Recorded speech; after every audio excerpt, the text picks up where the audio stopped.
ಆಗೆಲ್ಲ ಒಬ್ಬರ ಕಷ್ಟಕ್ಕೆ ಮತ್ತೊಬ್ರು ಸ್ಪಂದಿಸಿದ್ರೆ ಅದನ್ನ ಮನುಷ್ಯತ್ವ ಅಂತ ಹೇಳ್ತಾ ಇದ್ರು. ಆದ್ರೆ ಈಗ ಬೇರೆಯವರ ಕಷ್ಟಕ್ಕೆ ಸ್ಪಂದಿಸಿದ್ರೆ ಅವರಿಗೆ ಬಹಿಷ್ಕಾರದ ಶಿಕ್ಷೆ ಸಿಗುತ್ತೆ. ಅದೇ ರೀತಿ ಚಿಕ್ಕಮಗಳೂರಲ್ಲಿ ಮದ್ವೆಗೆ ಪಾತ್ರೆ ಕೊಟ್ಟಿದ್ದಕ್ಕೆ ಅವರನ್ನ ಬಹಿಷ್ಕಾರ ಮಾಡಲಾಗಿದೆ. ಇದರ ಡೀಟೇಲ್ಸ್ ಇಲ್ಲಿದೆ. ಗ್ರಾಮದ ಹಿರಿಯರಿಂದ ಇದೆಂಥ ಅಮಾನವೀಯತೆ.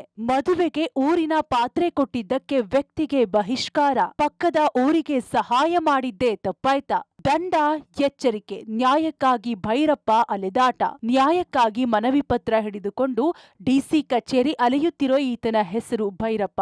ಚಿಕ್ಕಮಗಳೂರು ತಾಲೂಕಿನ ಮುಳ್ಳುವಾರೆ ಗ್ರಾಮಸ್ಥ. ಮುಳ್ಳುವಾರೆ ಗ್ರಾಮದಲ್ಲಿ ಗ್ರಾಮಸ್ಥರೇ ಇವರನ್ನ ಮುಖಂಡರನ್ನಾಗಿಸಿದ್ರು. ಮುಳ್ಳುವಾರೆ, ಕೆಸರಿಕೆ ಗ್ರಾಮ ಅಕ್ಕಪಕ್ಕದ ಗ್ರಾಮಗಳು. ಇತ್ತೀಚೆಗೆ ಕೆಸರಿಕೆ ಗ್ರಾಮದಲ್ಲಿ ಒಂದೇ ದಿನ 3 ಮದುವೆಯಾಗಿದ್ದವು. ಅಂದು ಅಡುಗೆಗೆ ಪಾತ್ರೆ ಸಮಸ್ಯೆಯಾಗಿದೆ ಎಂದು ಕೆಸರಿಕೆ ಗ್ರಾಮದವರು ಬಂದು ಪಾತ್ರೆ ಕೇಳಿದ್ರು. ಭೈರಪ್ಪ ಕೊಟ್ಟು ಕಳಿಸಿದ್ರು. ಗ್ರಾಮದ ಕಾರ್ಯಕ್ರಮಗಳಿಗಷ್ಟೇ ಸೀಮಿತವಾದ ಪಾತ್ರೆಯನ್ನ ಪಕ್ಕದ ಹಳ್ಳಿಗೆ ಕೊಟ್ಟಿದ್ದೆ ಈಗ ಇವರನ್ನ ಬಹಿಷ್ಕಾರ ಹಾಕೋದಕ್ಕೆ ಕಾರಣವಾಗಿದೆ. ಭೈರಪ್ಪ ಹೀಗೆ ಪಾತ್ರೆಗಳನ್ನ ಕೊಟ್ಟಿದ್ದು ಇದೇ ಮೊದಲಲ್ಲ. ಈ ಹಿಂದೆಯೂ ಕೊಟ್ಟಿದ್ರು. ಆದ್ರೆ ಇವಾಗ ಬಹಿಷ್ಕಾರ ಹಾಕಿ 6,000 ದಂಡ ವಿಧಿಸಿದ್ದಾರೆ. ಭೈರಪ್ಪ ಮನೆಗೆ ಯಾರೂ ಹೋಗದಂತೆ ಗ್ರಾಮಸ್ಥರು ಎಚ್ಚರಿಕೆ ನೀಡಿದ್ದಾರೆ. ಅಲ್ಲದೆ 5,000 ದಂಡ ವಿಧಿಸೋ ಎಚ್ಚರಿಕೆ ನೀಡಿದ್ದಾರೆ. ಇವರ ಮನೆಯ ಕಾರ್ಯಕ್ರಮಕ್ಕೆ ಯಾರೂ ಹೋಗುವಂತಿಲ್ಲ. ಇವರನ್ನ ಮಾತನಾಡಿಸುವಂತಿಲ್ಲ. ಇವರ ತೋಟಕ್ಕೆ ಕೆಲಸಕ್ಕೂ ಹೋಗುವಂತಿಲ್ಲ. ಇತ್ತೀಚೆಗೆ ಇವರ ಮಗನ ಮದುವೆಯಾಗಿದ್ದು ಆ ಮದುವೆಗೂ ಊರಿನ ಜನ ಹೋಗಿಲ್ಲ ಎಂದು ಭೈರಪ್ಪ ನೊಂದಿದ್ದಾರೆ. ಪಕ್ಕದ ಹಳ್ಳಿಗೆ ಪಾತ್ರೆ ಕೊಟ್ಟಿದ್ದೇ ತಪ್ಪ ಎಂದು ಭೈರಪ್ಪ ನ್ಯಾಯಕ್ಕಾಗಿ ಜಿಲ್ಲಾಧಿಕಾರಿ ಕಚೇರಿ ಅಲೆಯುತ್ತಿದ್ದಾರೆ.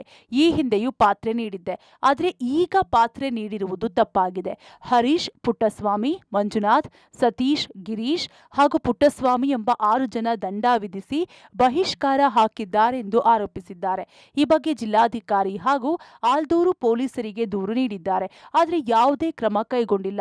ಎಸ್ಸಿ ಎಸ್ಟಿ ದೌರ್ಜನ್ಯ ವಿರೋಧಿ ಸಮಿತಿ ಸಭೆ ದಿನ ಪತ್ನಿಗೆ ಹಾರ್ಟ್ ಆಪರೇಷನ್ ಆಗಿದ್ದ ಕಾರಣ ಹೋಗಿಲ್ಲ. ನನಗೆ ನ್ಯಾಯ ಕೊಡಿಸಿ ಎಂದು ಬೇಡಿಕೊಳ್ತಿದ್ದಾರೆ. ನಾನು ಪಾತ್ರೆ ನಾನು ಕೊಟ್ಟನಲ್ಲ, ಅದಕ್ಕಿಂತ ಹಿಂದೆ 10 ದಿವಸದಿಂದೆ ಗಂಗಾಧರ್ ಶೆಟ್ರು ಅನ್ನೋರಿಗೆ ಅವರು ಬೇರೆ ಜನಾಂಗದವ್ರಿಗೆ ಕೊಟ್ಟಿದ್ದಾರೆ ಪಾತ್ರೆ. ಇದು ನಾನು ನಮ್ಮ ಜಾತಿ ಕೊಟ್ಟಿರೋದಕ್ಕೆ ಇವರು ನನ್ನ ಮೇಲೆ ದ್ವೇಷ ಇಟ್ಟು ಮಾಡ್ತಕ್ಕಂಥ ಕೆಲಸ. ಇದು ಬಹಿಷ್ಕಾರ ಮಾಡಿದ್ದಾರೆ. ಲೆಡ್ಜರ್ಲಿ ಅವ್ರ ಮನೆಗೆ ಯಾರೋ ಹೋದ್ರೆ 5,000 ರೂಪಾಯಿ ದಂಡ, ಅವ್ರ ಮನೆಗೆ ಯಾರು ಹೋಗ್ಕೊಡ್ದು, ಅವ್ರ ತೋಟದ ಕೆಲಸಕ್ಕೆ ಯಾರು ಹೋಗಬಾರ್ದು ಅಂತೇಳಿ ಮಾಡಿದ್ದಾರೆ. ಅಧಿಕಾರಿಗಳ ಗಮನಕ್ಕೆ, ಜಿಲ್ಲಾಧಿಕಾರಿಗಳ ಗಮನಕ್ಕೆ ಕಂಪ್ಲೇಂಟನ್ನು ದೂರು ಸಲ್ಲಿಸಿದ್ದೆ. ಅವರು ಏನು ಮನವರಿಸಿಲ್ಲ. ಆದರೂ ಠಾಣೆಗೂ ಸಹ ದೂರು ಕೊಟ್ಟಿದ್ದೆ, ಅಲ್ಲಿ ಸಹ ಏನು ಕ್ರಮ ತಗೊಂಡಿಲ್ಲ. ಒಟ್ಟಾರೆ ತಂತ್ರಜ್ಞಾನ ಎಷ್ಟೇ ಬೆಳೆದ್ರು, ಜಗತ್ತು ಬಿರುಗಾಳಿಯಂತೆ ಓಡ್ತಿದ್ರು, ನಮ್ಮ ಜನ ಮಾತ್ರ ಪಾತ್ರೆ, ಸೌಟು, ಮದ್ವೆ, ದೇವಸ್ಥಾನ ಅಂತ ಚಿಕ್ಕ ವಿಷಯಕ್ಕೂ ಅಮಾನವೀಯತೆ ತೋರುತ್ತಿರುವುದು ನಿಜಕ್ಕೂ ದುರಂತವೇ ಸರಿ. Narayana Gowda, public TV, Chikkamagaluru.